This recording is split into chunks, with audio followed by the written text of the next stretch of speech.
మధుర శ్రీకృష్ణ జన్మభూమి వివాదం కొత్త మలుపు తిరిగింది.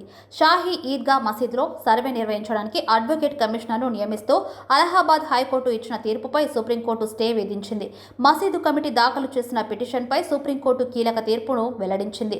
జస్టిస్ సంజీవ్ ఖన్నా, జస్టిస్ దీపాంకర్ దత్త నేతృత్వంలోని బెంచ్ ఈ తీర్పును వెల్లడించింది. సర్వే కోసం అడ్వకేట్ కమిషనర్ నియామకం సాహేతుకంగా లేదని సుప్రీంకోర్టు వ్యాఖ్యానించింది. కేసు విచారణను జనవరి 23వ తేదీకి వాయిదా వేసింది. శ్రీకృష్ణ జన్మభూమి వివాదానికి సంబంధించి అలహాబాద్ కోర్టులో విచారణ కొనసాగుతుందని సుప్రీంకోర్టు స్పష్టం చేసింది. మధురలోని శ్రీకృష్ణ జన్మభూమి ఆలయం పక్కన ఉన్న షాహీ ఈద్గా మసీదుపై దశాబ్దాల నుంచి వివాదం నెలకొంది. ఆలయాన్ని కూల్చి మసీదును నిర్మించారని హిందూ సంఘాలు ఆరోపిస్తున్నాయి. 14 డిసెంబర్ 2023న అలహాబాద్ హైకోర్టు శ్రీకృష్ణ జన్మభూమి షాహీ ఈద్గా మసీదు వివాదాస్పద స్థలంలో సర్వేను ఆమోదించింది. ఇప్పుడు సుప్రీంకోర్టు అడ్వకేట్ కమిషనర్ ద్వారా సర్వే నిర్వహించాలని ఆదేశించింది. ఈ ప్రదేశంలో శ్రీకృష్ణుడి ఆలయం ఉందని, మొఘల్ కాలంలో దానిని కూల్చివేసి ఇక్కడ మసీదు నిర్మించారని హిందూ పక్షం పేర్కొంది. ఈ వివాదం 350 ఏళ్ల నుంచి కొనసాగుతోంది. ఈ మొత్తం వివాదం 13.37 ఎకరాల భూమి యాజమాన్య హక్కులకు సంబంధించినది. ఈ స్థలంలో 11 ఎకరాల్లో శ్రీకృష్ణ దేవాలయం ఉంది. మరో 2.37 ఎకరాలు షాహీ ఈద్గా మసీదు సమీపంలో ఉంది. హిందూ పక్షం ఈ స్థలాన్ని శ్రీకృష్ణుడి జన్మస్థలంగా పేర్కొంది. ఔరంగజేబు ఢిల్లీ సింహాసనాన్ని పరిశీలిస్తున్నప్పుడు ఈ మొత్తం వివాదానికి నాంది 350 ఏళ్లు.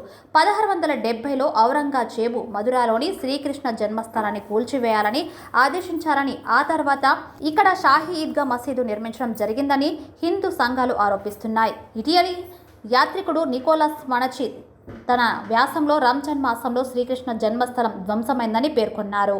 నిర్మాణం తర్వాత ఈ భూమి ముస్లింల చేతుల్లోకి వెళ్ళింది. సుమారు 100 సంవత్సరాల పాటు ఇక్కడ హిందువుల ప్రవేశం నిషేధించారు.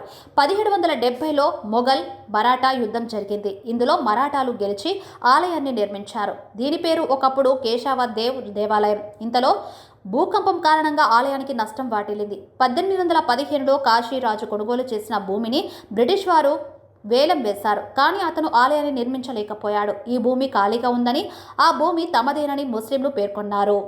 శ్రీకృష్ణ జన్మస్థలం ట్రస్ట్ 1951లో స్థాపించడం జరిగింది. 1944లో ఈ భూమిని ప్రముఖ పారిశ్రామికవేత్త జుగల్ కిషోర్ బిర్లా కొనుగోలు చేశారు. రాజా పత్నిమల్ వారసులతో ఒప్పందం కుదిరింది. ఈ కాలంలో దేశం స్వాతంత్ర్యం పొందింది. 1951లో శ్రీకృష్ణ జన్మస్థాన్ ట్రస్ట్ ఏర్పడింది. దీనికి ఈ భూమి కేటాయించడం జరిగింది. 1953లో ట్రస్ట్ సొమ్ముతో ఆ స్థలంలో ఆలయ నిర్మాణం చేపట్టి 1958లో పూర్తి చేశారు. 1958లో శ్రీకృష్ణ జన్మస్థాన్ సేవా సంస్థ పేరుతో కొత్త సంస్థ ఏర్పడింది. ఇదే సంస్థ 1968లో ముస్లిం పక్షంతో ఒప్పందం చేసుకుంది.